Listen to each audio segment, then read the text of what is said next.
Хотели бы вы получить квартиру бесплатно с нуля, не имея стартового капитала? Не подумайте, что это слишком громкое заявление. Досмотрите это видео до конца, и вы поймите, что это реально. Я предлагаю вам заняться инвестициями в недвижимость. Я и мои ученики инвестируем в новостройки и получаем собственную квартиру уже через 2 года, работая всего лишь 6 активных дней в году. Никому не секрет, что новостройки дорожают с ростом готовности дома. Но мало кто знает, как это делать действительно без рисков. Нажимайте на кнопку на этом видео и записывайтесь на мой бесплатный мастер-класс «Как получить собственную квартиру, инвестируя в новостройки». Увидимся на мастер-классе. Всем успехов!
Я хочу шить свою именную одежду.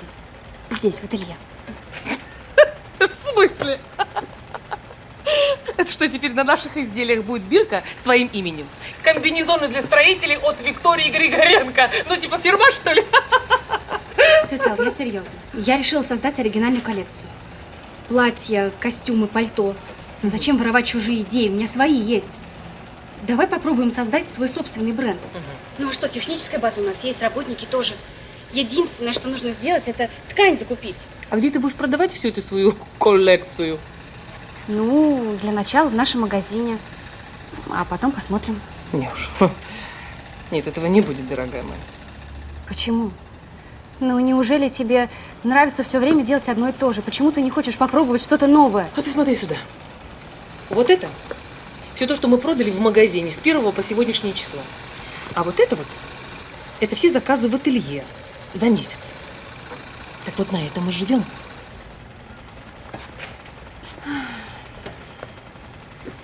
Униформа для официанток, халаты для уборщиц, Да.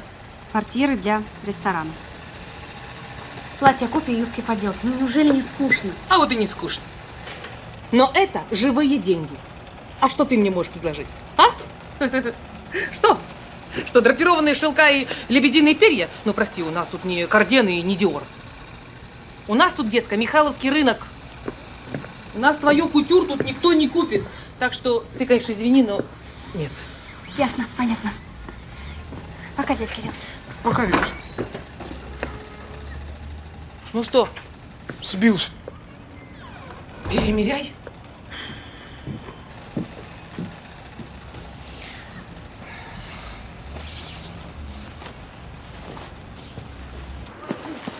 Здрасте. Двойной эспрессо с молоком, пожалуйста. Хорошо.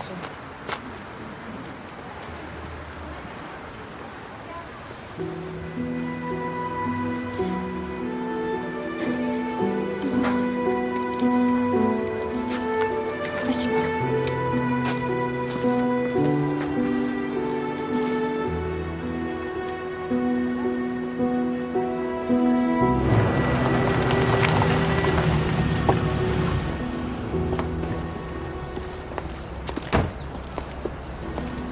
Софья Михайловна, доброе утро. Доброе, доброе. Сегодня первый день работы в качестве модельера. Поздравляю. Ну что, опять опаздываем?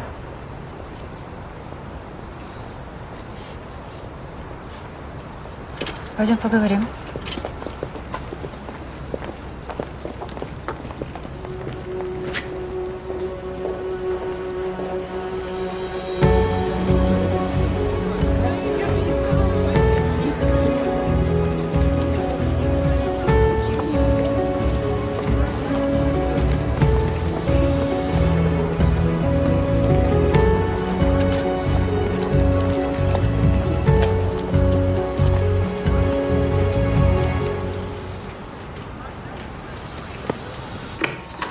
померил? Сколько? Ты же представляешь, 42. О, а я тебе говорила. Тетя, тебе не придется здесь ничего менять. Я буду работать по ночам. И производственную часть я тоже беру на себя. Ладно. Ладно, племяшка. Давай, шей и пари.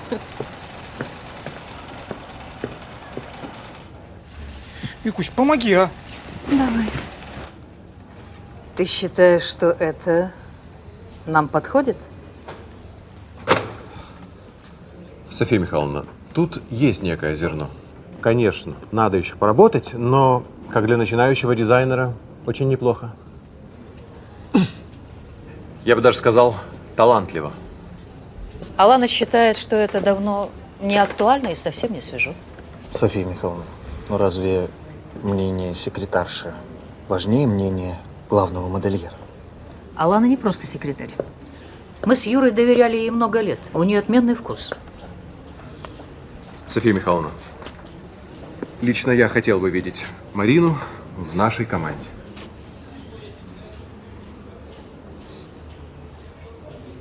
Ну хорошо. Я дам тебе шанс. Софья Михайловна, спасибо. Я... Разработаешь коллекцию одежды для отпуска. 5-6 комплектов. Посмотрим, что из этого выйдет.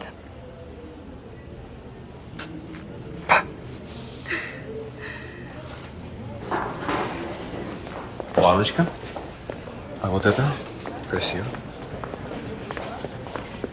Я думала, мы с твоей подруги, а ты, оказывается, меня топишь. Марина, не понимаю, что за тон? Зачем ты сказала Софье Михайловне, что мои эскизы никуда не годятся? Потому что это правда. Чтоб ты знал, меня все равно приняли на работу, несмотря на твое никчемное мнение. Потому что Владимиру Алексеевичу мои эскизы нравятся. Вот как? Очень любопытно.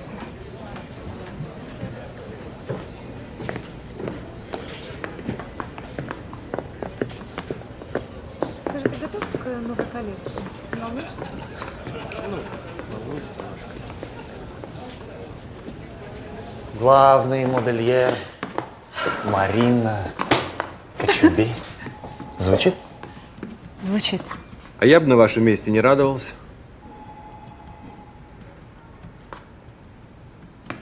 Лана – человек подозрительный и имеет влияние на Софию Михайловну. Так что поездки на неделю моды в Милан, которую ты мне обещал, несколько маловато. Да? У нас впереди с Мариной недели совместной работы. Мало ли, вдруг мое мнение о ее талантах изменится.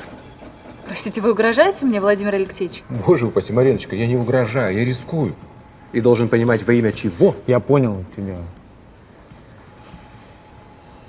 Дополнительное предложение. Ваши мужские плащи поедут в Нью-Йорк на осенний фэшн-салон вместе с вами за счет модного дома. 5-звездочный отель, суточный и солидный гонорар. Ради этого вы готовы рискнуть? Ради этого я готов. Отлично.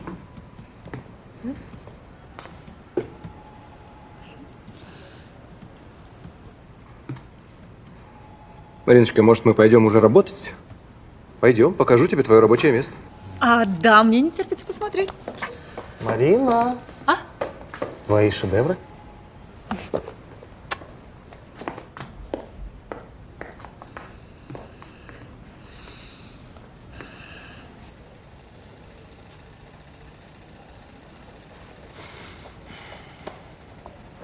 Мне не хватает трюк. Какого трюка? Лиза, ты же знаешь, что у меня плохо с выражением мыслей на ваш язык. Мне нужна штучка. Да какая штучка? Ну, такая штучка, чтобы весь наряд заблистал. Понимаете? Я не знаю, ну давай цветок туда какой-то прицепим. Или поменяем пуговицы местами. Ну, какой цветок, какие пуговицы? Мне нужен крой. Эдвард, Лиза, Лиля, минуточку внимания. Я хочу представить вам нашего нового начинающего дизайнера. Вы все, конечно, прекрасно знаете Марину Кочубей, которая до недавнего времени была лицом нашего модного дома. А теперь представляю вам ее в новом качестве. Будем вместе бороться с кризисом идей, так сказать. Марина. Очень приятно, Марина. Вы очень красивая. Я раньше вас видел только лишь на плакатах, а теперь вот здесь. Вы теперь будете работать с нами? Да. Мариночка, это Эдвард, наш сотрудник из солнечной Швеции. Ну, как Швеция, я весь мир. Да. Да, он работал с ведущими шведскими брендами и не только. Мой помощник и правая рука. Ну, с Лизой вы знакомы. Кстати, вы будете работать вместе, в паре, так сказать. Ну, вот и все. Да?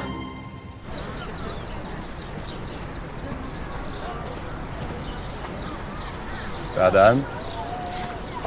Привет. Я как раз распродал наши бракованные вещи сразу к тебе. Я вообще-то от чистого сердца.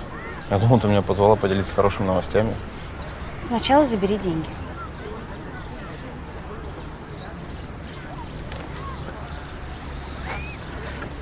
Ты готов мне помочь? Я, по-моему, другим ничем не занимаюсь. Я смогла убедить тетю Аллу. Она разрешила мне шить свои вещи в ателье. Это молодчина, это по-нашему. Да, но работать я буду по ночам. По-другому она бы просто не согласилась. Но это не очень вариант. Другого варианта пока нет. Ладно, что с меня требуется? Не требуется, только если захочешь. В общем, когда моя коллекция будет готова, я хочу, чтобы ты нашел способ ее продать. Не вопрос. Сколько? Что сколько? Мы ж компаньона. Ты создаешь, я продаю. Какая моя доля? Я не знаю, ну давай 50 на 50. Да, так тебе точно. Кто хочет, облапошит. Смотри, 80% твои, 20 мои. Ты ж творец, а я так на подхвате. И еще. Вот это мы используем как наш начальный капитал. Договорились? Договорились, но потом я тебе все отдам. Вот ты упрямый, а? Софья Михайловна поручила мне разработать летние коллекции. И это очень кстати. У меня есть несколько идей. Вот, смотрите. Это платье-цветы. Это пион, это ромашка, это тюльпан. Я еще хотела придумать к ним какие-нибудь шляпки, но с этим сложнее, потому что я не знаю, как придумать конструкцию. Ну, честно, мне напоминает это детский утренник. Что, прости? Прошу вас. Господа и дамы, если кто не в курсе, Олег Юрьевич Дворовский, внук Софии Михайловны. Олег Юрьевич, Лиза братух, которую вы искали. Олег, привет. Я вчера тебя вспоминала, думала позвонить. Вот. Когда мы все вместе уже посидим, наконец? Это что, Марина? Да. Думаю, скоро. А ты здесь по делу или как? О, Господи, помогите ей. Да, по делу. Можно вас на минуту?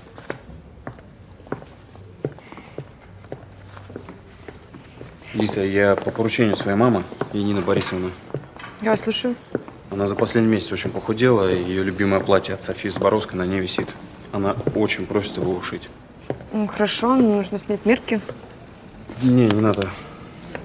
Вот новое. Будет сделано. Спасибо. Я тогда после обеда к вам заеду. Хорошо. До свидания. До свидания. Эдвард, скажите, а можно сделать таким образом, чтобы все юбки, они раскрывались как цветы?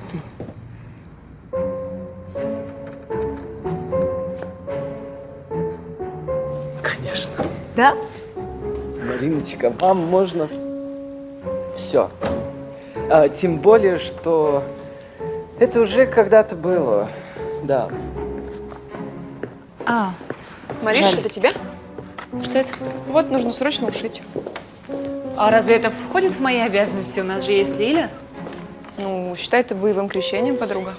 Каждый новый модельер, который приходит на работу в модный дом, должен показать, насколько ровный у него шов. Это правда, я даже это делал, да. И будь осторожна, это для твоей будущей свекрови.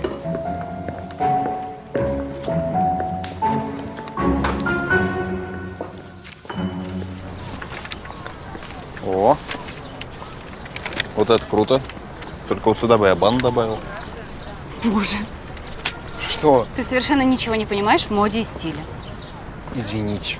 Я же не дизайнер. Это ты у нас по творческой части. Я ничего не могу придумать. С тетей я обо всем договорилась. Ателье в моем распоряжении уже сегодня ночью, а я 0 идей, просто пусто. Угу. Слушай, а если взять бельгийские твои эскизы? Взять-то можно, но это не концепция. Понимаешь, у всей коллекции должна быть общая идея. Угу. Слушай, так обязательно что-то придумать, это общая идея. Ну правда, не знаю как все, но я в тебя верю. Ты же все-таки Виктория Григоренко. Верит он в меня.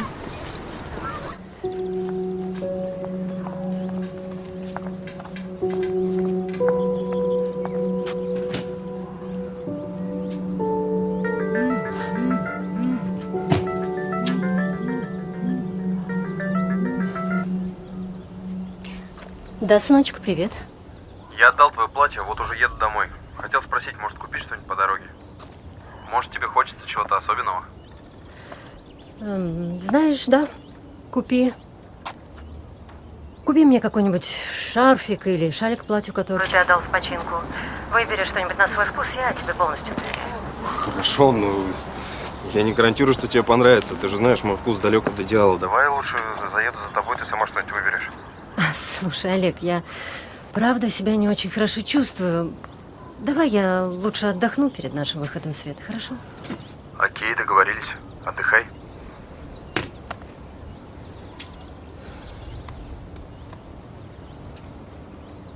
Ну, не расстраивайся ты так. Не обязательно же начинать именно сегодня. Когда что-то придумается, оно обязательно придумается. Тогда и приступим. Опа! Смотри, это он. Кто? Олег Зборовский, помнишь, я тебе рассказывал, двойник мой? Ну, здорово! Здравствуйте. Знакомься, это Вика. Олег, очень приятно. Ну как? Найди 10 отличий. Не может быть. Вы как будто его отражение.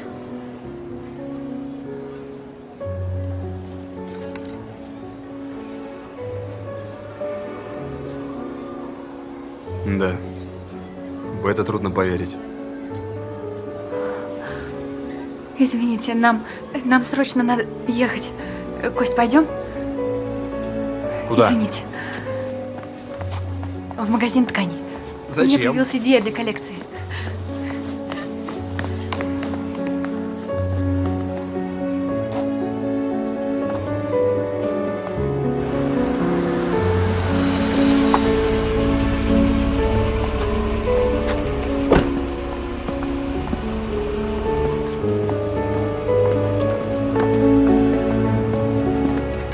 Прошу.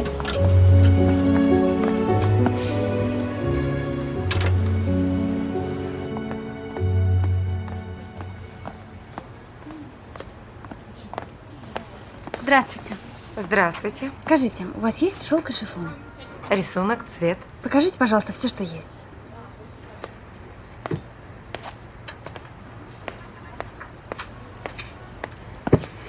Только учтите, девушка, цена на шелк возросла в 2 раза. Так деньги для нас не проблема. Давай выбирай компаньон. Так, этот сразу да.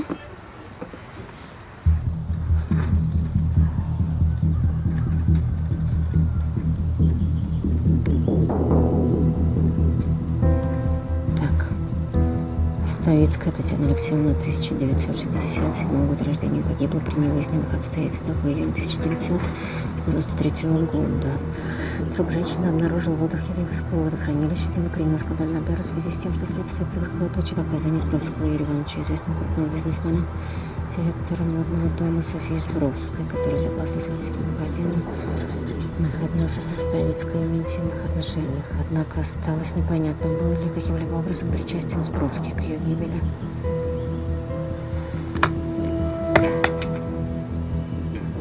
Мне нечего бояться. Слишком много времени прошло.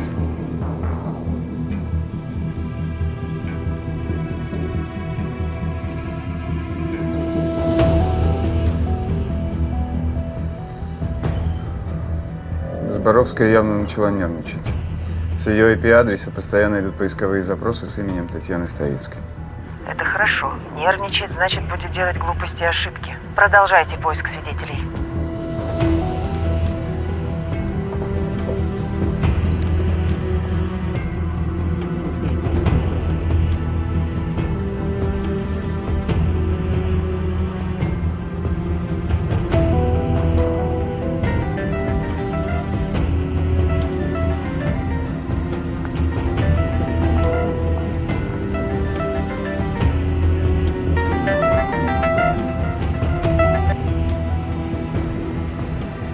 Алло? Ты должна рассказать им правду, иначе будет хуже.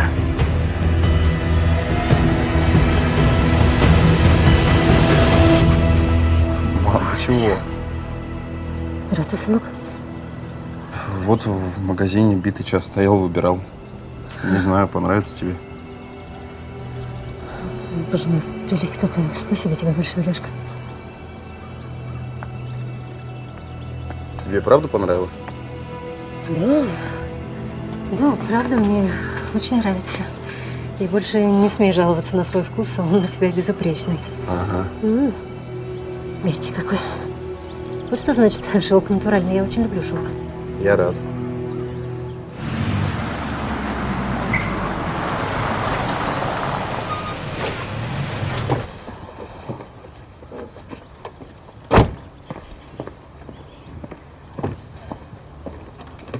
Давай. Я была уверена, что до завтра смогу что-нибудь предпринять. Так нет же. Эта стерва стала надо мной, как Цербер, и стояла, пока я пыталась что-то сделать. А теперь твоя мама меня не простит. Ой, да не парься. Ну, конечно, прости. Ну ты что, мою маму не знаешь? Пошли.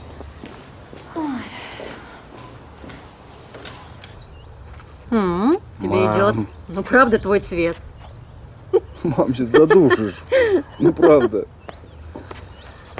Мама, смотри, кто пришел. Мариночка. Как я рада тебя видеть. Молодец, что пригласил Марину к нам. Мы ведь поужинаем вместе, правильно? Янина Борисовна, мне поручили ушить ваше платье, но я его испортила. Простите меня.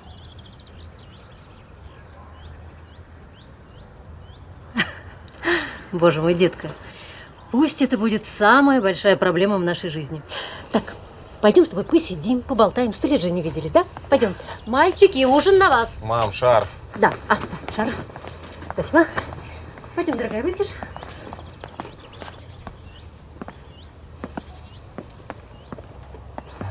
Ну, как она?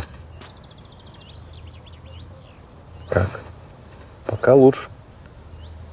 Ну, дай бог.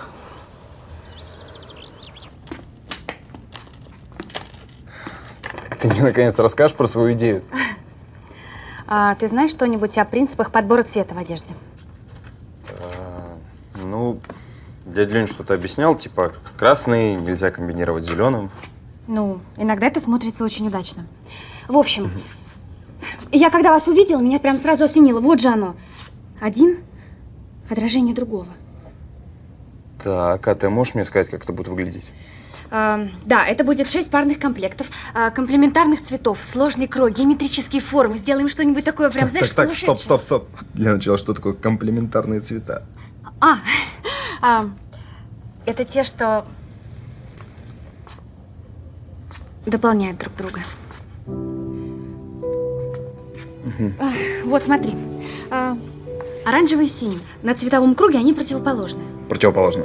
Типа противоположности притягиваются, в этом идея, да? И в этом тоже, но главная идея заключается в том, что они усиливают и отражают друг друга. В общем, скоро сам все увидишь. Спасибо большое, Кость, что помогаешь мне.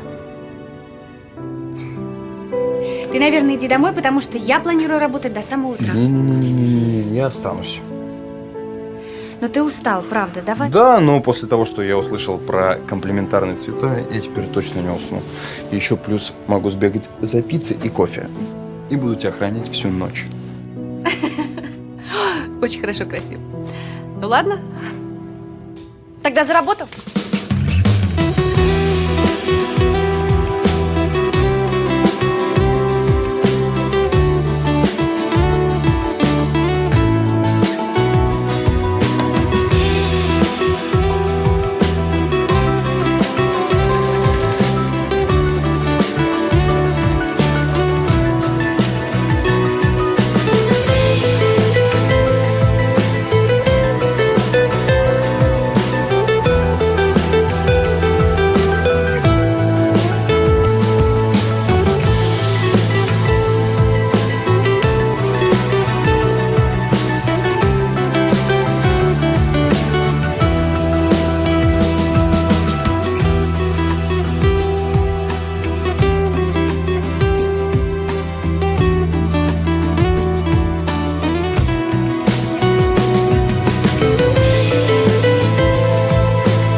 Спасибо. Пожалуйста. О. Так, надо еще съездить в ателье, забрать 3 заказа. Хочешь, я с тобой поеду? Да ладно. Ты вообще дуй домой.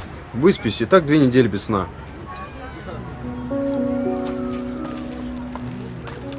Вик! Вик, ты куда? Вик!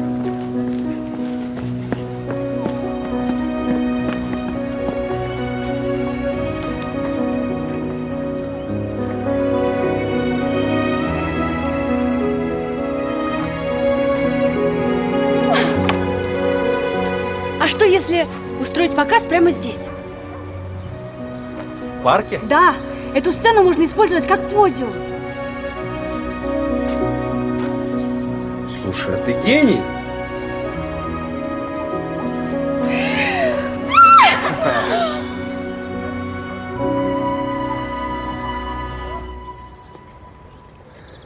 Дорогие мои, мне пора уезжать.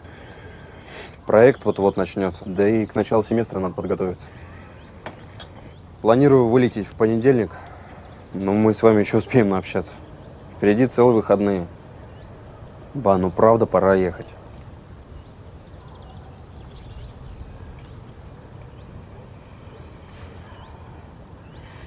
Не думала, что тебе до такой степени безразлична твоя семья. Мать в ужасном состоянии. Брат целыми днями загибается на работе. Я уже про себя вообще молчу. Ты даже за все это время не зашел в модный дом. А ты мне обещал. Бабушка, прости, но я тебе ничего не обещал. София Михайловна, ну, конечно, мы все надеялись, что Олег здесь задержится подольше или вообще решит остаться. Но мы же с вами не можем руководить его жизнью. В конце концов, мальчик сам выбрал себе карьеру, где жить, где учиться. Не оправдывай его, эгоист. Все условия ему создали. Директорское кресло, комфорт, близкий рядом. А он берет и уезжает. Поехали, Гена, на работу, мы опаздываем. Уезжай.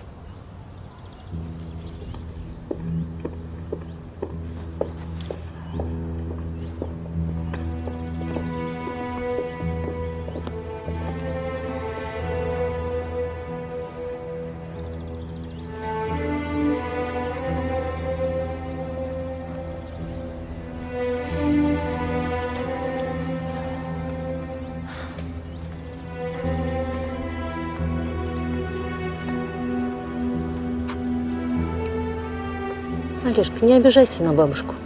Возраст. Все хорошо.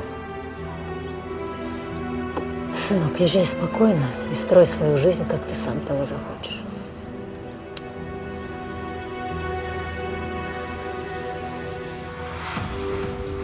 Всем привет! Hello! Ну что, показывайте, что вы тут за эти 2 недели натворили. С удовольствием. Девочки, готовы? Поехали! Удачи! Эдвард, все фотографируй. Окей. Поехали, поехали.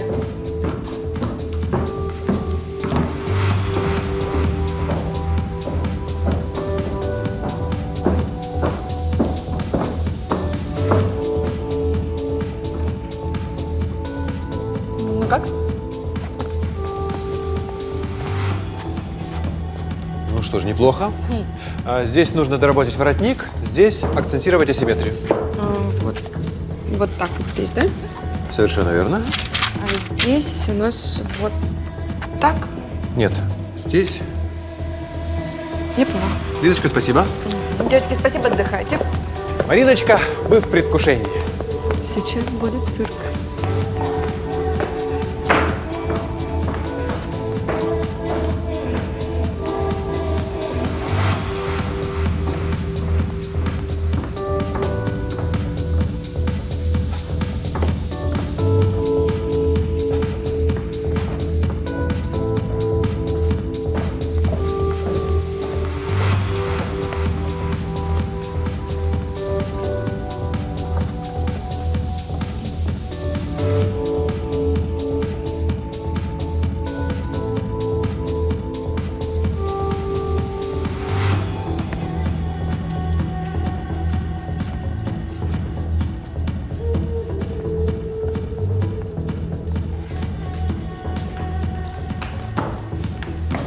Владимир Алексеевич, надо что-то поправить.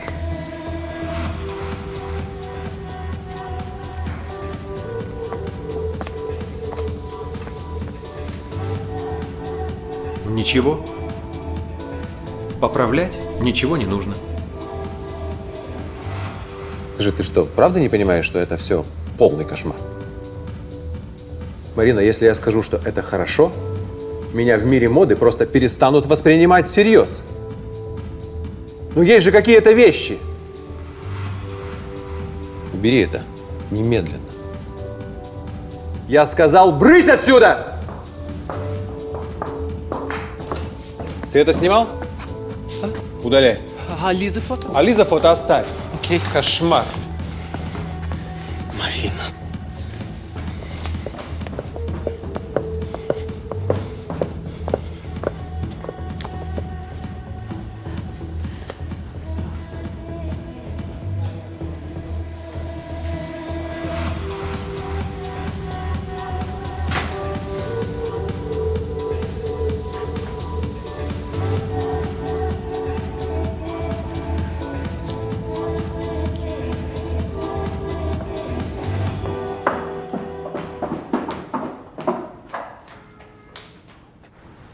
Солнце, ты здесь всего 3 недели, а уже умудрилась со всеми отношения испортить.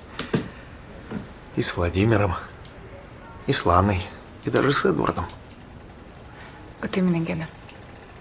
Мне плохо и страшно. Ну так увольняйся, чего проще. Или ты предпочитаешь дождаться, пока тебя вышвырнут с позором? Чтоб ты понимала, бабушка, она уже на взводе. Мариш, ты знаешь, твои родители правы.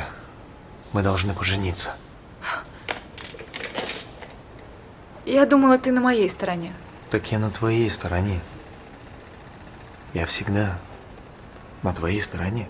Но у меня сейчас появился реальный шанс. Бабушка на меня наконец-то сделала ставку. Олег уезжает, ты понимаешь?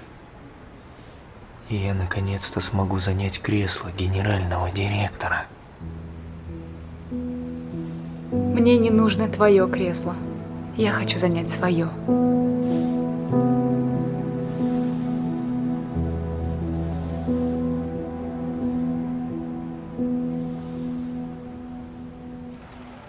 Ну как?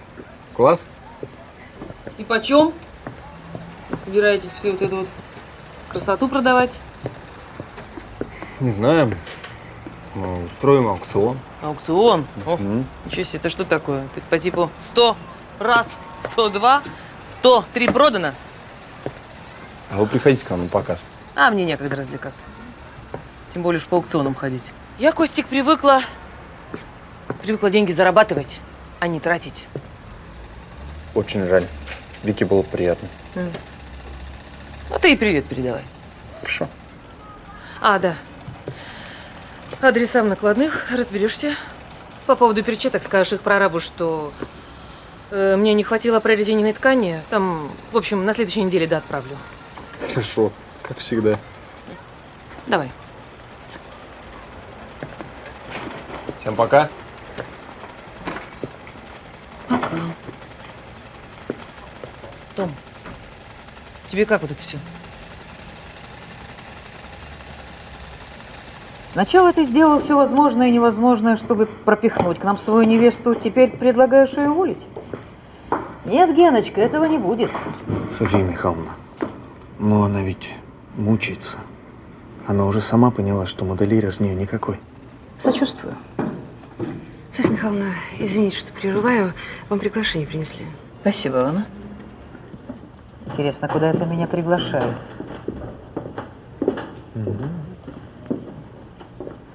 Так. Уважаемая Софья Михайловна, Виктория Григоренко, имею честь пригласить вас на показ своей авторской коллекции «Отражения». Симпатично. Комплементарные цвета. Интересно. Нужно будет сходить. Могу составить компанию. Лучше посвяти свой завтрашний день поставкам в Латвию.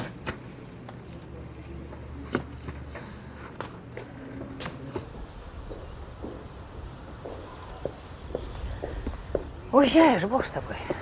Но мне все-таки хочется, чтобы ты хотя бы один раз почувствовал атмосферу модного показа. Ба, ну ты же знаешь, я ничего в этом не понимаю. Может, увидишь и проникнешься. Конечно, я ничего особенного от этой молоденькой модельерши не жду, но все-таки.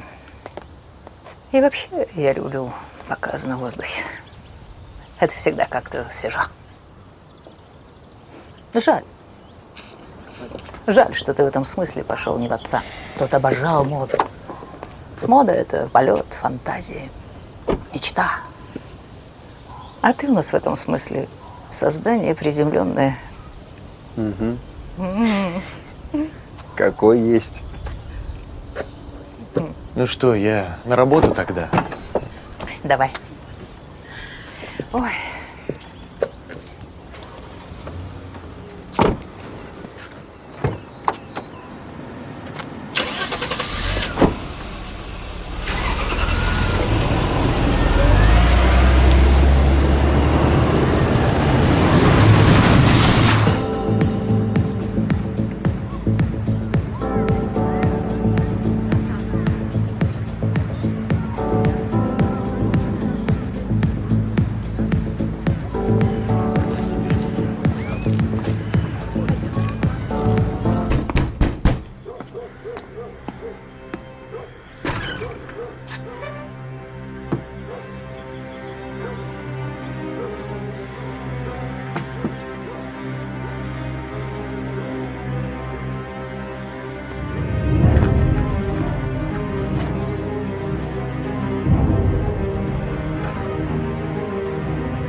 Вик.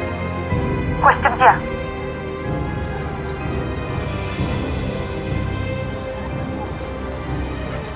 Вика, я не приеду. Что? Что случилось с тобой? Все в порядке? Долго объяснять, давай потом.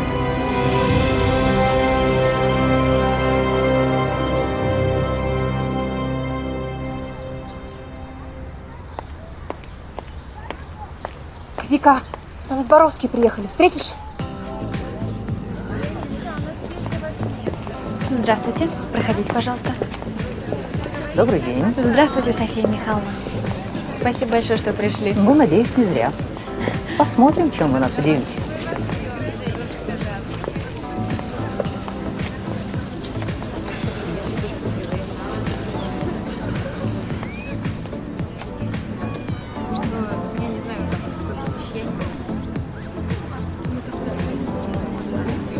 Я верю в тебя.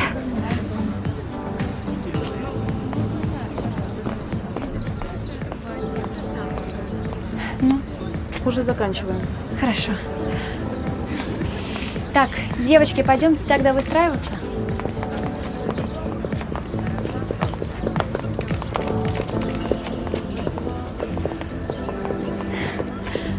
Хорошо. Девочки, помните, вы настоящие модели. Держитесь гордо и уверенно. Ну, Артем, можешь идти в зал. Ну, начинаем. Ни пуха, ни пера. К черту.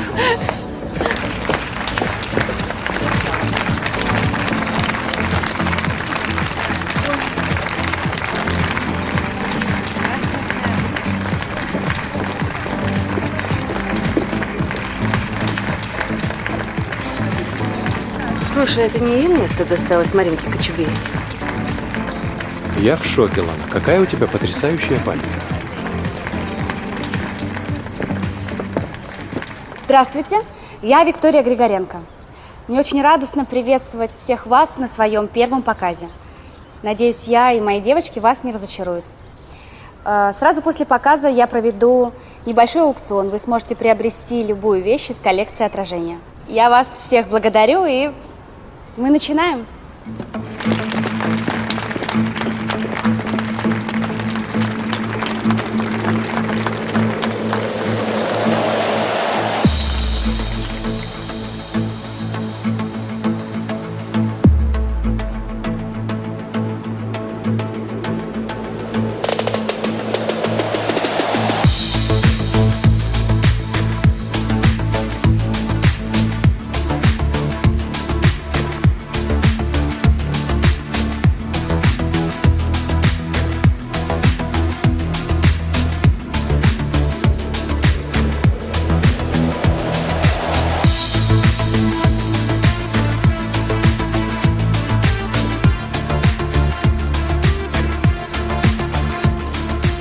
Софья Михайловна, это потрясающая концепция. Смотрите-ка, затратила минимум средств, а как талантливо все придумала. Я в восторге.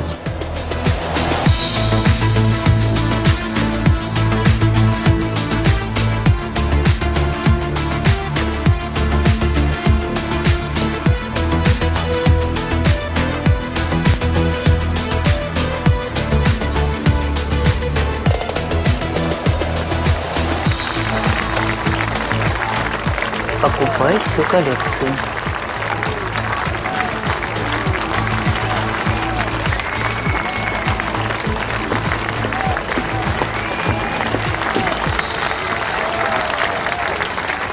Спасибо большое. Ну, а сейчас, как я и обещала, аукцион. Наш первый лот – комплементарная пара оранжевый и синий. Я готов купить всю коллекцию.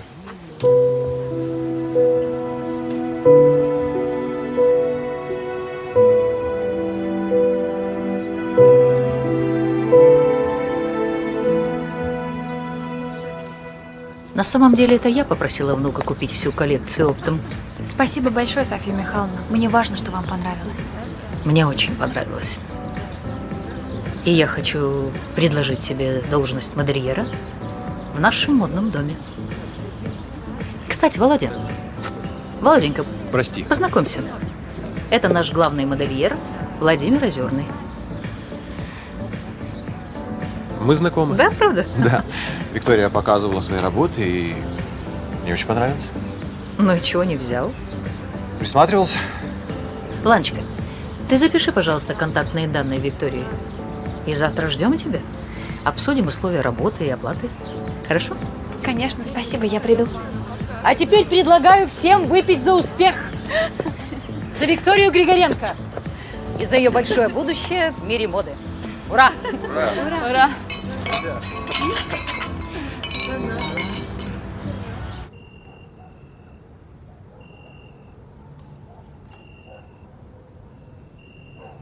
Бабушка, ну вообще-то я сам просил тебя ее уволить. Да, а до этого ты просил ее принять.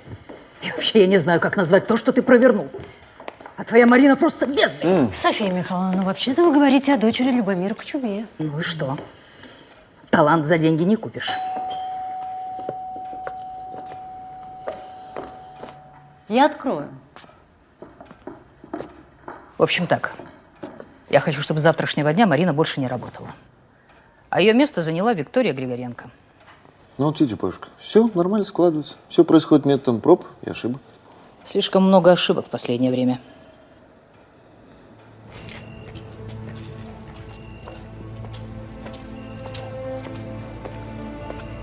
Леша, будь здесь.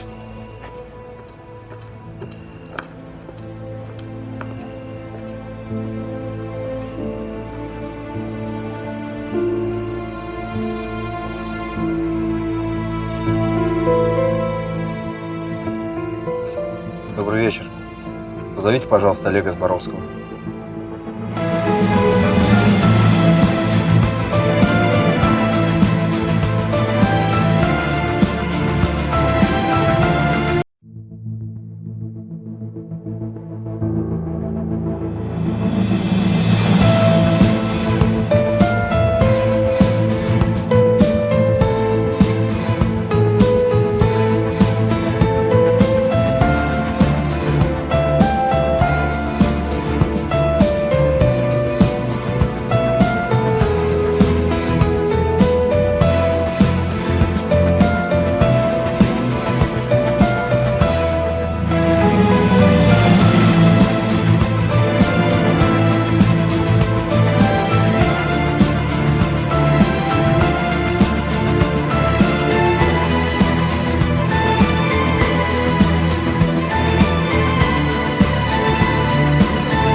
Я хочу поговорить со своим братом.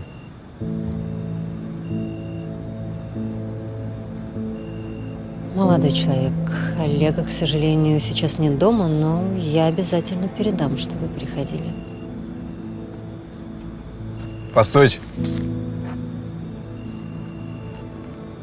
Олег в курсе, что это наши родители?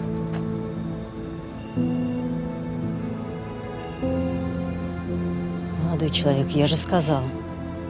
Олега нет дома, но я обязательно передам, что вы приходили.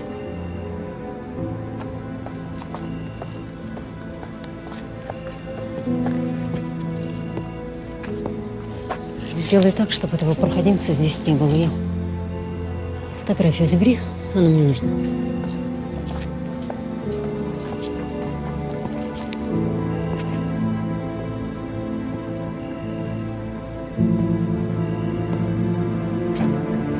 Здравствуйте.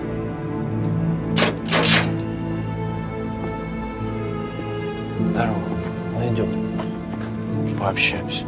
Ты руки убрал? Ну тихо-тихо, что ты не нервничай. Руки убрал? Я никак не ожидала, что тебя может впечатлить фэшн-шоу. Ты говорил, гламур и ты вещи несовместимые. Так в том-то и дело, что там гламура никакого не было. Она все так остроумно придумала, и сама идея отражения прекрасная. Мне кажется, я даже знаю, как она пришла ей в голову. Она видела меня рядом с моим двойником. Вау. А как ее зовут? Я в интернете посмотрю. Виктория Григоренко, но она пока начинающий дизайнер, так что я не знаю, есть ли она в интернете. Вот это что? Да здесь все нормально, я проверил. Там выросла смета по техобслуживанию сайта. Надо улучшить. Мам, кто приходил? Это Клёши пришли. Мам, с тобой все в порядке? Похоже, снова стало хуже. Ой, бедная девочка. Олег, я хочу поехать к морю. Вер, я перезвоню. Мы должны поехать к морю. Нам надо поехать к морю. Мама, что случилось? Ты помнишь? Ты же мне обещал, да? Мы вместе, ты и я. Поехали, да? Хорошо, поедем. Поедем хоть завтра. Никуда не денется моя Америка. Завтра? Завтра. С утра. Хорошо. Мам, успокойся, все будет хорошо. Мам. Что ж ты людей беспокоишь, а?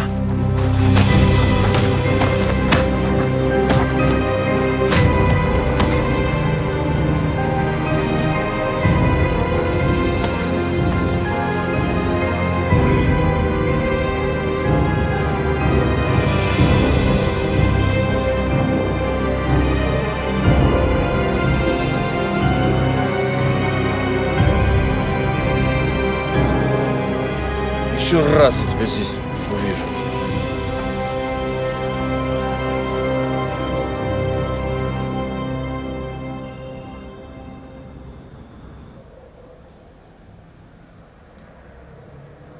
Что ж такое? Вика, ну что ты переживаешь? Позвонит твой Костя. Я чувствую, что-то случилось, иначе он бы уже ответил. Все, давай торт пробовать. А я же сразу, мам, по голосу поняла, ему плохо. Ну сколько можно, Вик? Костя. Мы твой успех как следует не можем отпраздновать. Давай. Прости, мам.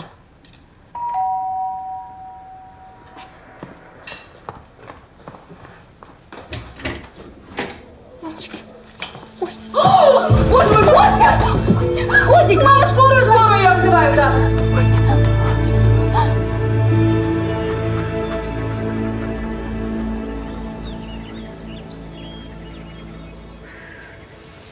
Не волнуйся, сынок. Все будет хорошо. Да я не сомневаюсь. Принцесса. Береги себя. Надеюсь, путешествие пойдет тебе на пользу.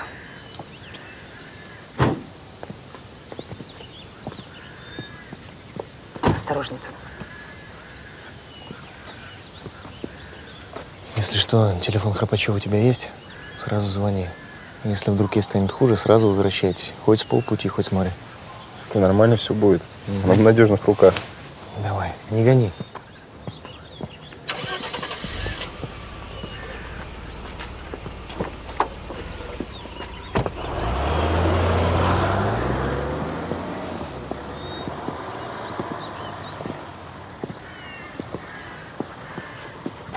МРТ показало сотрясение мозга средней тяжести.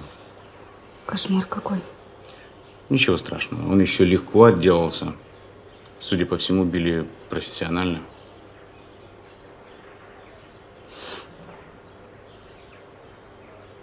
Он еще долго будет без сознания? Не думаю. В скором времени придет в себя. Может, нужно что-то купить, какие-то лекарства? Пока что все есть. И если вдруг что-нибудь понадобится, я вам обязательно сообщу. Спасибо.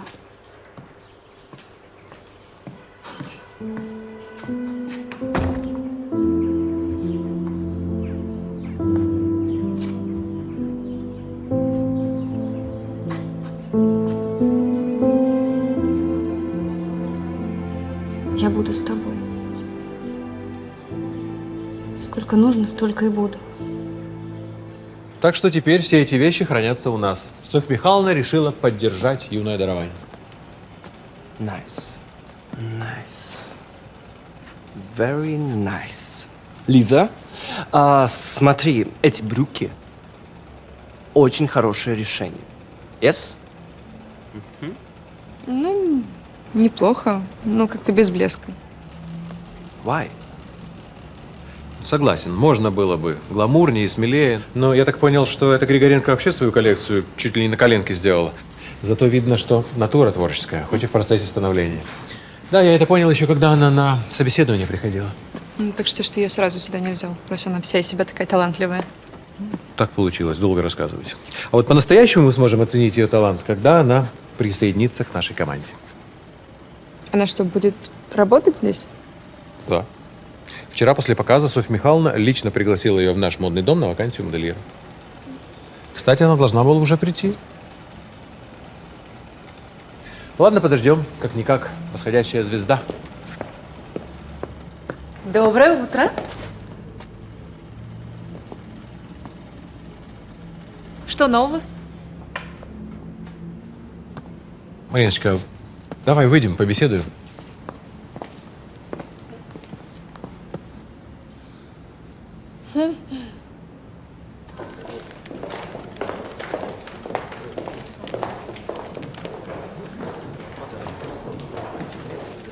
Ты, наверное, тоже вчера была на показе, да?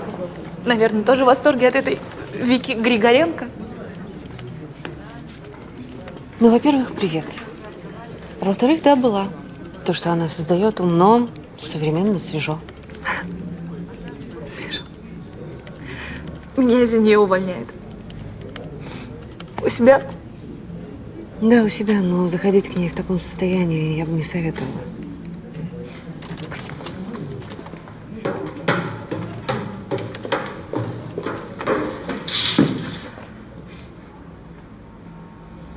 Проходи, Марин, присаживайся.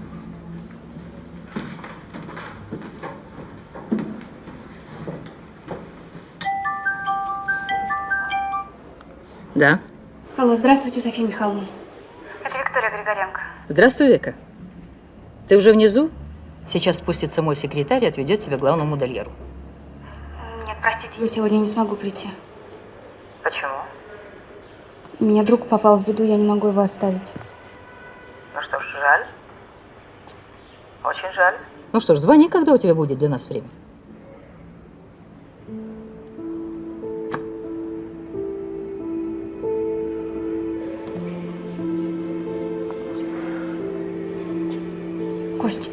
Кость, я сейчас доктора позову.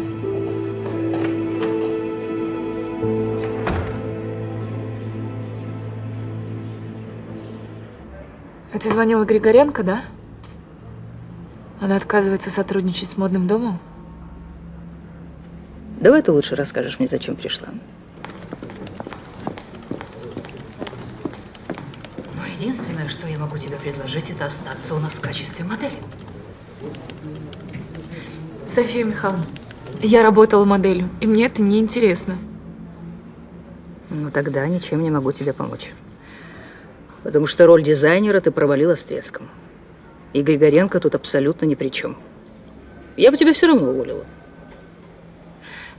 Пожалуйста, я прошу вас, дайте мне еще один шанс. Я обещаю, что я вас не подведу. Все, Марина, хватит об этом. Все. Или ты работаешь у нас моделью, или не работаешь вообще. Все. Третьего не дано. Иди.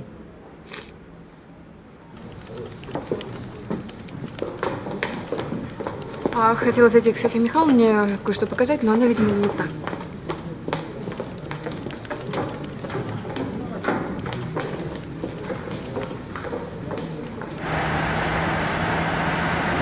Помнишь, мы на море ездили всей семьей? Также на машине. Тебе тогда, по-моему, годик 4 было, а Генке 10. Мам, ну конечно помню. Я ж тогда чуть не утонул. Такое не забывается. Да. А папа тебя спас. Да. Мне Генка наплел тогда, что дельфинов увидел. Я тогда, дурак малолетний, обрадовался. И в воду прыгнул. Мы с вашим отцом чуть с ума не сошли, пока вас искали. На пляж прибегаем, а там Генка, перепуганный, по берегу мечется, кричит. А ты такой маленький, беззащитный. В воде барахтаешься, кричишь, захлебываешься, волной тебя накрывает. Папа прям в одежде за тобой рванул. Еле откачали. Господи, до сих пор об этом вспоминать страшно. Знаешь, я тогда впервые понял, что такое страх смерти. Мне потом это во сне снилось. А почему ты мне не сказал, что тебя мучили кошмары? Мам, это осталось в прошлом. Я уже давно вырос. К дельфину меня не тянет. И о смерти я не думаю. Это хорошо.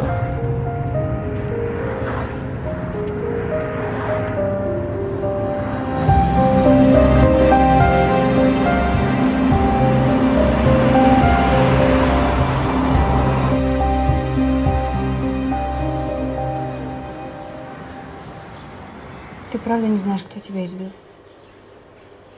Знаю. Почему тогда врачу сказал, что не знаешь? Потому что не хочу с полицией связываться. Хочу сам все разрулить. Кость, да что разрулить? Ты можешь мне объяснить, что происходит? Я на показе за тебя очень переживала, а тут такое. Я знаю, кто мой отец. Что? Мой отец Юрий Зборовский, а Олег Зборовский мой брат.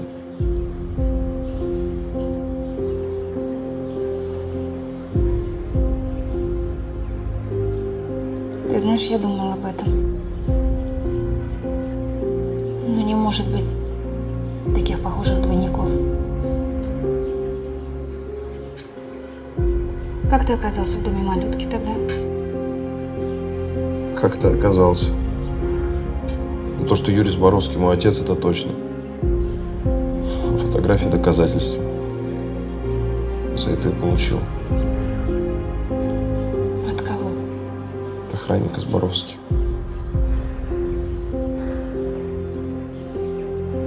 Подожди, получается, Софья Михайловна твоя бабушка, Янина, вдова Юрия Зборовского, твоя мать. Тогда зачем они натравили на тебя своего охранника? Потому что Янина Зборовская с Олегом не мать.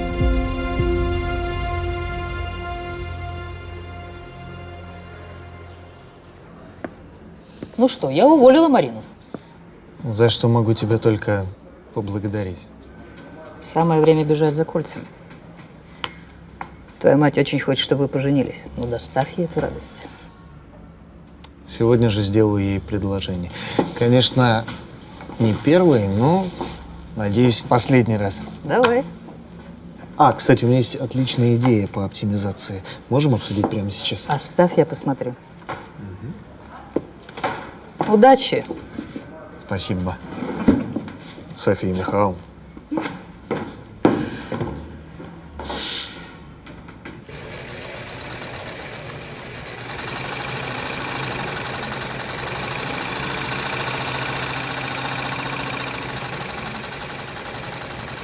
Так что он и завтра не придет. Ну что ж, пусть выздоравливает. Костик сегодня на работу не придет. Звонила Вика, он в больнице скорой помощи. Да ты что? А что с ним? Говорит, избили. Если не врет, конечно. Да ну. Какой резон ему врать? Ой, а ты правда не понимаешь, да? Или прикидываешься? Да загуляли они, вот и брешут. Шашни у них. Уже все вокруг знают, кроме тебя одного. Ну, Алыч, ну какие шашни? Ну, а потом, ну даже если шашни, ну нам что с этого? Не, ну ты правда ничего не понимаешь. Костик, он очень шустрый. Если он захочет оттяпать у нас ателье и магазин, он это сделает. А с Викой на пару так вдвойне быстрее. Не нравится мне все это. Слишком дружно они сидят. Знаешь, Алусика, я вот сегодня как раз газету читал о Викином показе. И? Очень ее хвалят.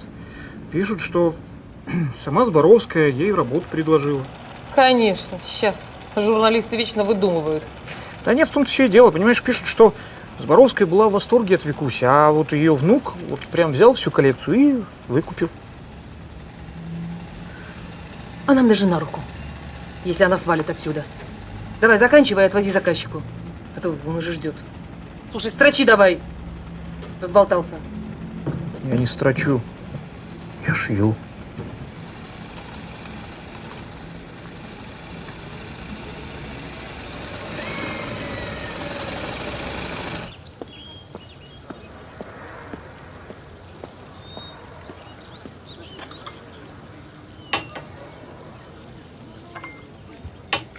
Спасибо. Хорошо, что мы здесь остановились. Меня Мгм. укачало. Ты себя как чувствуешь? Не устал?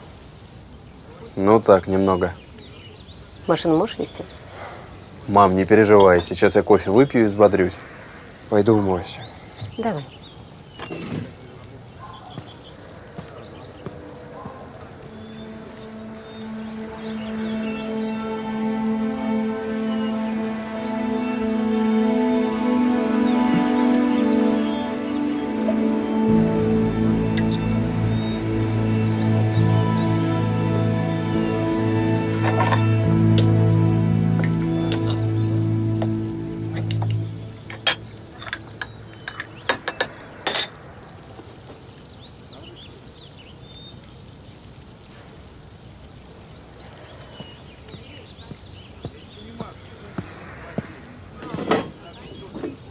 Пей, сыночек, я тебе 2 ложки сахара положила. Как ты любишь? О, спасибо.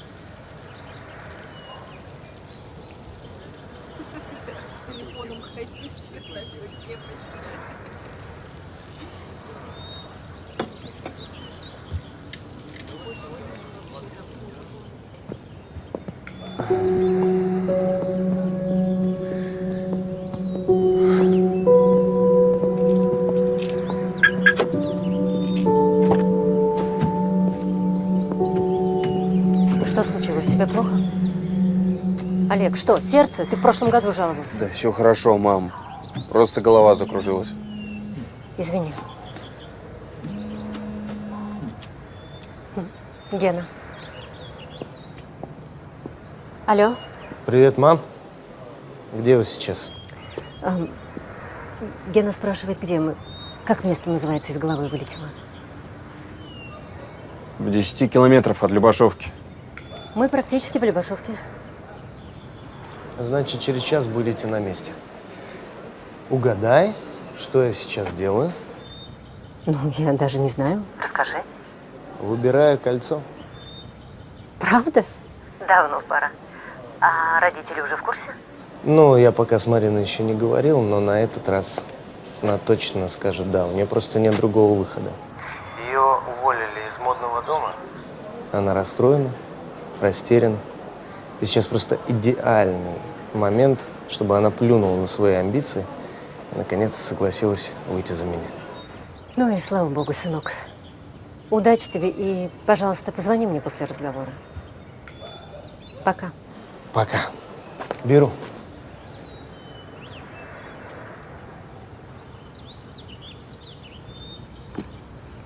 О, Олежка, да ты у меня практически спишь. Так, давай, садись в машину. Садись, садись. Я сяду за руль, а ты как раз отдохнешь. Давай, милый. Ты тоже справишься? Справлюсь.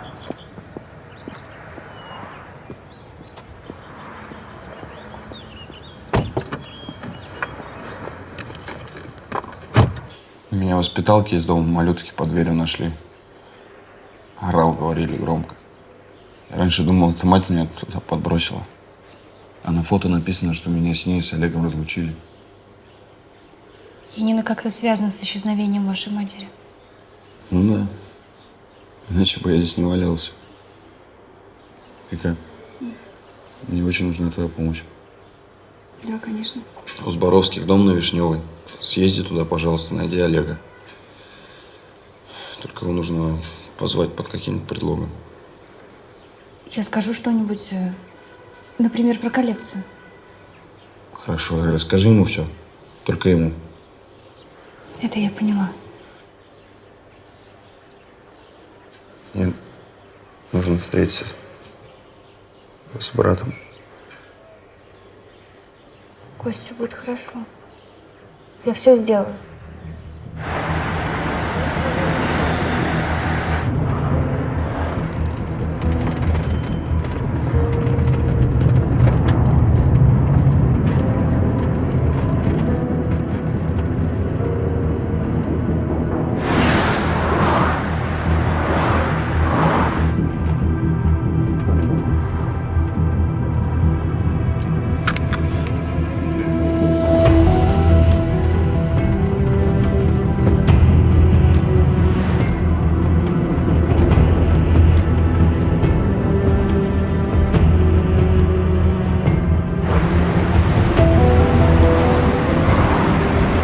О, что это за клоун такой появился?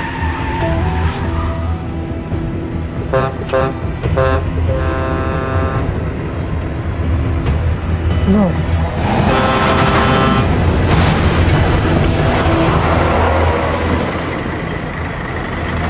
Капец. Разложился.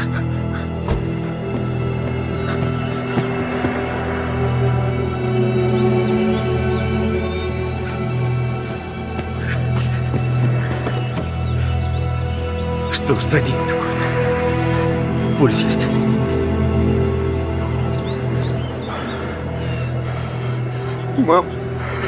Мама. Ты чего, парень? Ты что, через лобовое вышел? Мама. Да нормально все. Жива твоя мама. Мама. Не трогай ее. Сам-то как? Все нормально будет.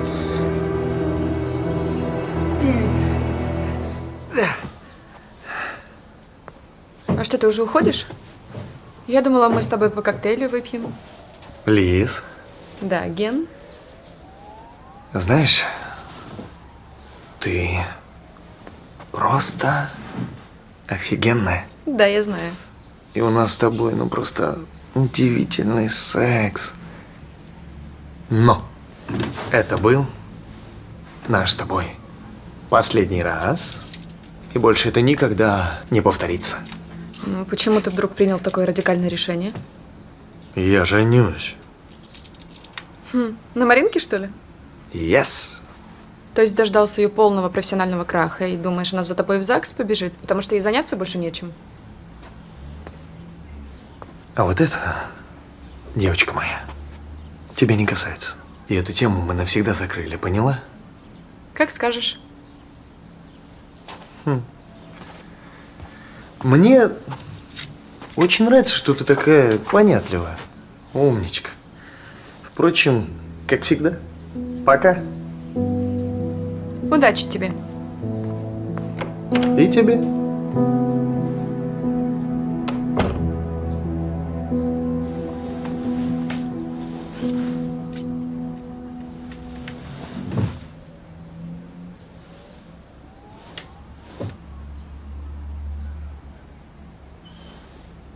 Алло, Марин. Ты можешь подъехать в кафе возле модного дома? Нам нужно поговорить. Да, хорошо, приеду. Мариш, я тебе фрешек приготовила. Скоро ужинать будем. Мамочка, ты же знаешь, что я не ужинаю. Диета. Уже нет. Сама говорила, что не работаешь уже моделью. Так что расслабься и питайся нормально. Тем более, будущей маме все эти дурацкие диеты ни к чему. Мам, ты так говоришь, как будто я уже беременна. Я так говорю, потому что если ты планируешь стать мамой, нужно питаться соответственно. И вообще я бы на твоем месте не затягивала с беременностью. Поженитесь с Геной сразу. Угу. Марина, ну я с тобой разговариваю. Вон Юля запекла свинину с грибами, скоро будем ужинать. Мамочка, я пойду собираться, у меня встреча. С Геной? Мам.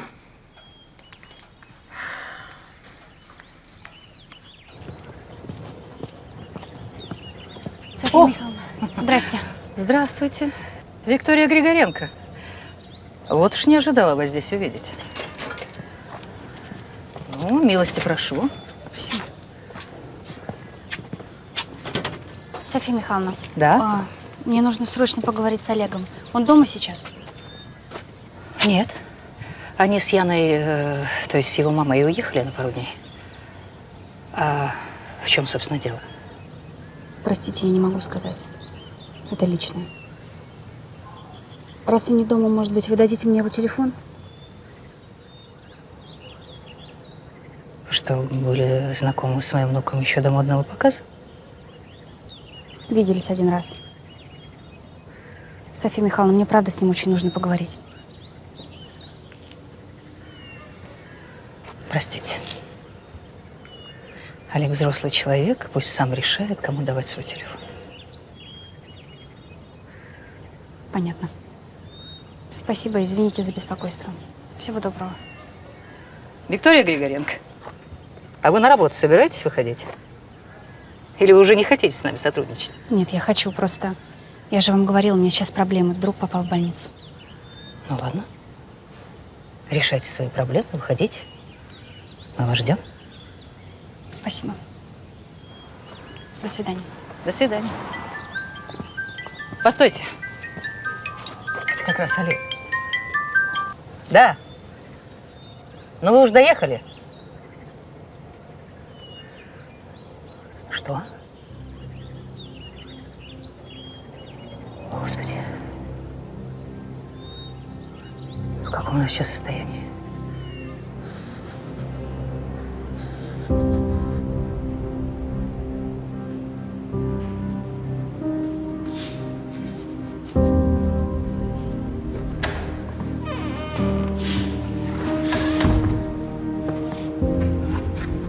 Ну что ж, пока что мне порадовать вас нечем, молодой человек.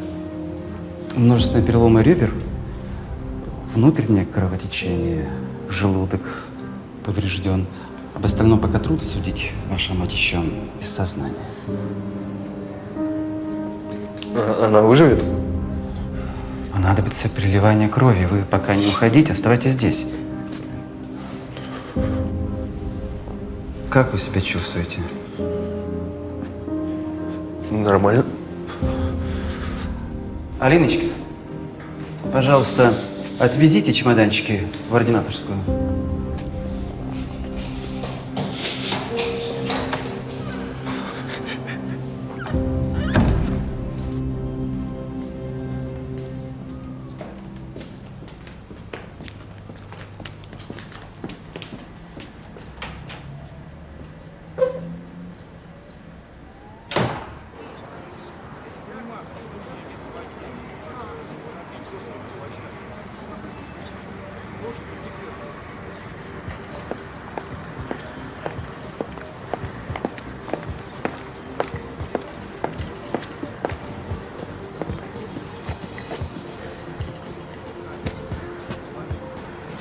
Привет. Привет.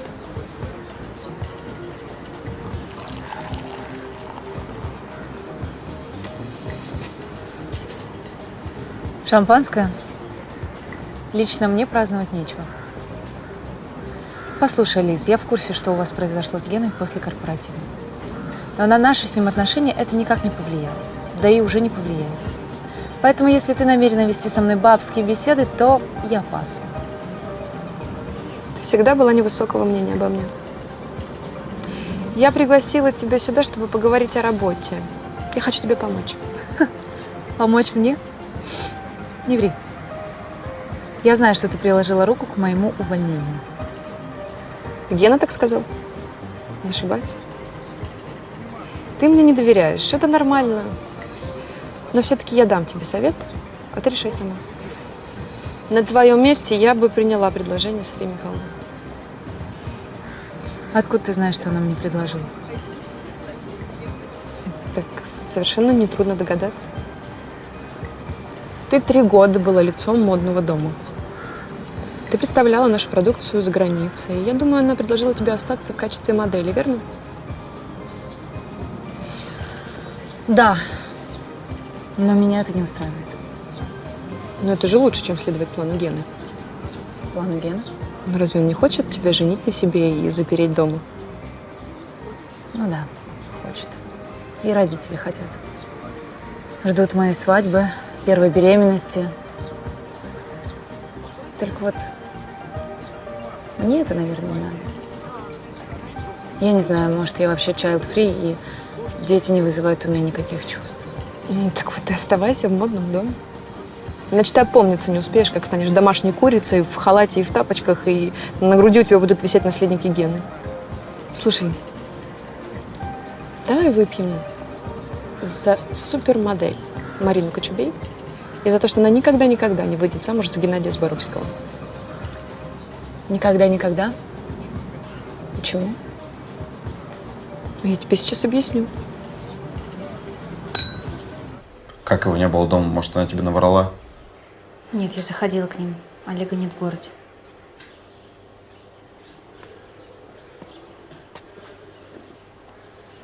Они с Яниной поехали на море и по дороге попали в аварию. А с моим братом все в порядке? Насколько я поняла, да. Он и звонил Софии Михайловне. Вот с Яниной плохо, она в реанимации. Фига себе. Ладно, Вик, спасибо тебе большое. Ты, наверное, езжай домой, отдохни, выспись. Завтра ж на работу. Кость, если ты хочешь побыть один, ты просто скажи, я пойму. Вик, мне просто нужно успокоиться, прийти в себя. Прости.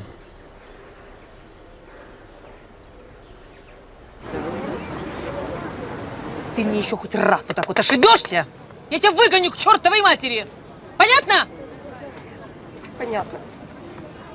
Здрасте, Алла Семеновна. Что, денежки считаем? Ну и как сегодня навар? Какой там навар? Убыток сплошной. Тут мой шеф вами недоволен. Короче, завтра магазин можете не открывать, его у вас забирают за неуплату. И директор рынка уже в курсе. Паш, слушай, ну уговори его еще разочек, а? Ну, у меня сейчас нет таких денег. Ну, правда, нет. Паш, ну пусть еще месяцок потерпит. Ну, я все заплачу, ну ты же знаешь, я всегда держу слово. Нет, Алла Семеновна, они ждать больше не будут. Паш. До свидания.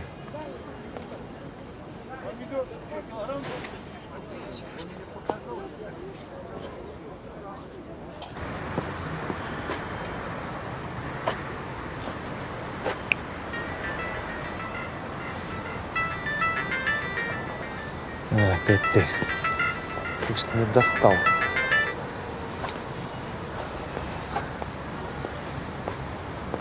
Да что такое? Ты еще об этом очень пожалеешь. Вот коза, а? Привет. Вау, привет. Ты что, а? Выпила, что ли? Ну так, мы с Лизой немного посидели. С Лизой? Вау, да. Класс, молодцы. Выпили шампанского. Так. Вот. И вот. Какие планы? А сейчас все узнаешь. Не спеши. Всему свое время.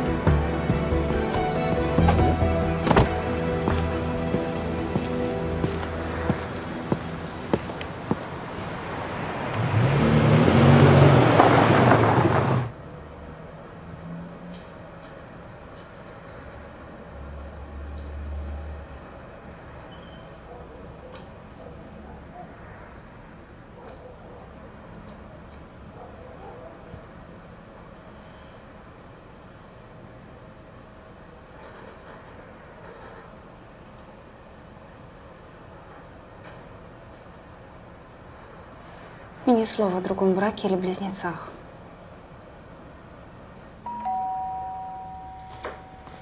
Лежи, я открою, Викуш. Привет, Ирочка. Я к Вике на минуточку, можно? Да, конечно, ходи. Привет. Привет. Это личное.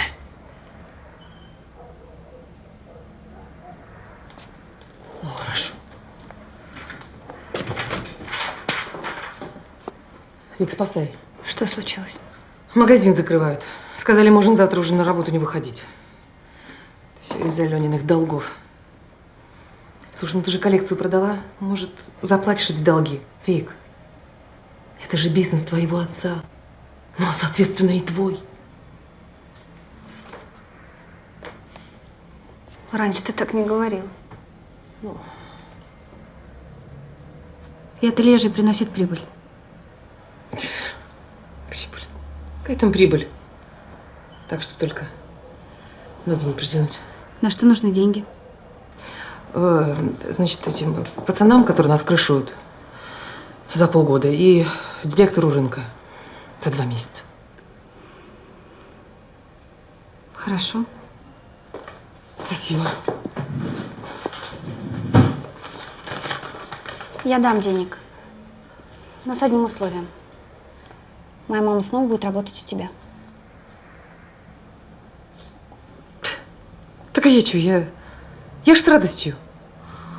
Вот, она ж тогда сама не хотела. Ну, там, депрессия у него, то да сё. Да, пусть приходит. Ну, там, или в ателье, или на рынок. В общем, куда захочет, пусть приходит. Вот и хорошо. Так сколько нужно?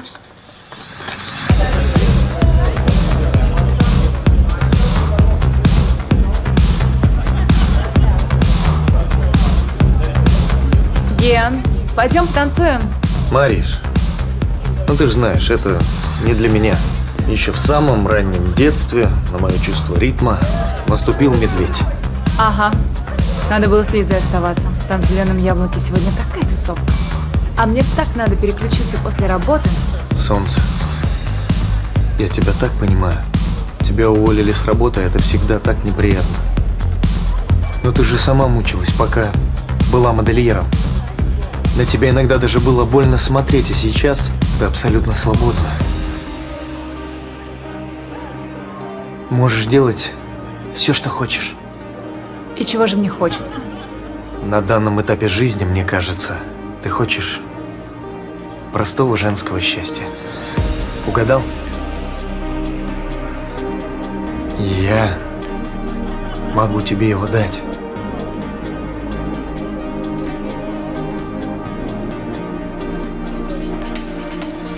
Самая красивая девушка этой вселенной. Я хочу прожить с тобой всю свою жизнь. Будь моей женой.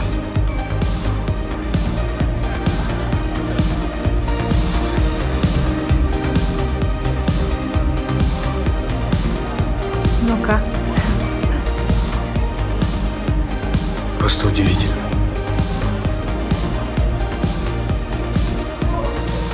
Спасибо, Гена.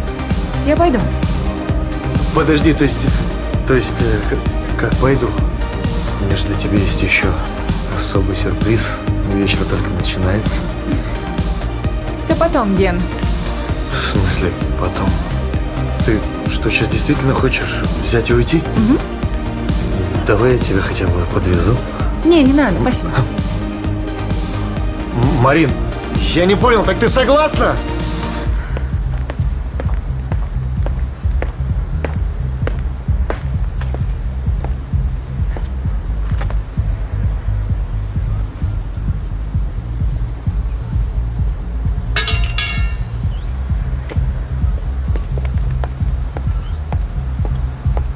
Да, бабушка, извини. Авария? Я сейчас же к ним еду. Не переживай, со мной все будет в порядке.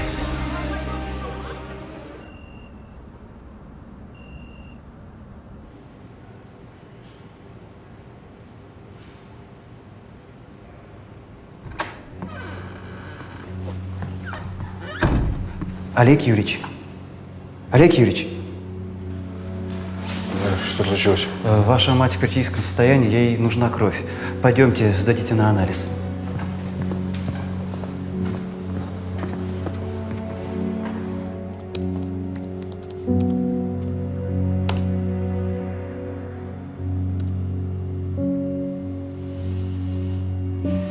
В сентябре того же года следствие пришло к выводу, что Ставицкая покончила жизнь самоубийством, и дело было закрыто. Однако осталось непонятным, был ли каким-то образом причастен Зборовский к ее гибели.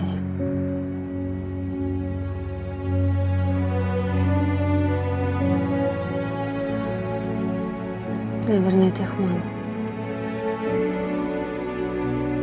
Ну, как так вышло, что Олег всю жизнь был при Зборовских, а Костя попал в детдом?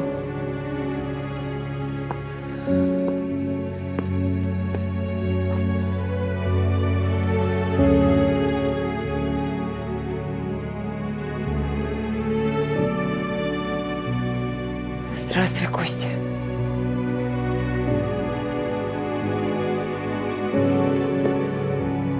Это я передала тебе фотографию. Это ты?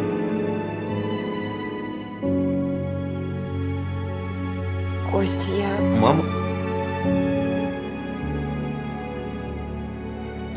А я дом малютки совсем не помню.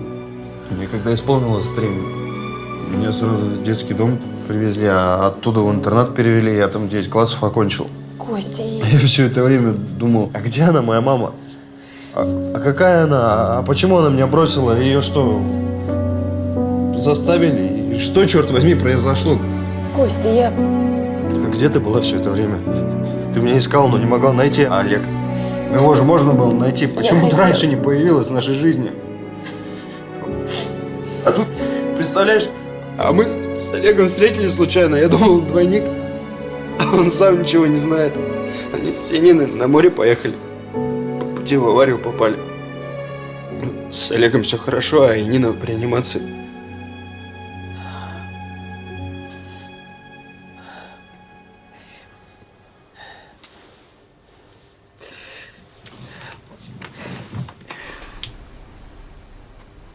Прости меня, пожалуйста. Я просто не знала, что вы живы. Я бы обязательно приехала раньше.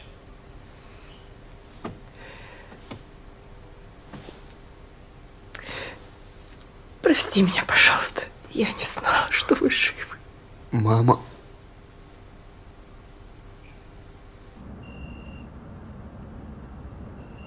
Аленечка, составьте мне, пожалуйста, списки пациентов, я потом подойду.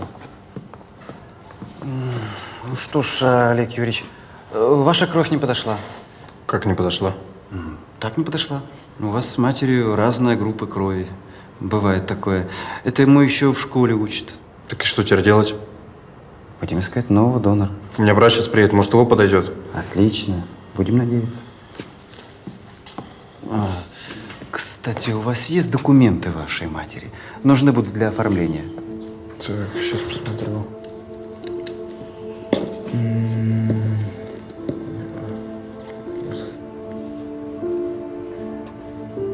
Спасибо. Аленечка, оформи, пожалуйста.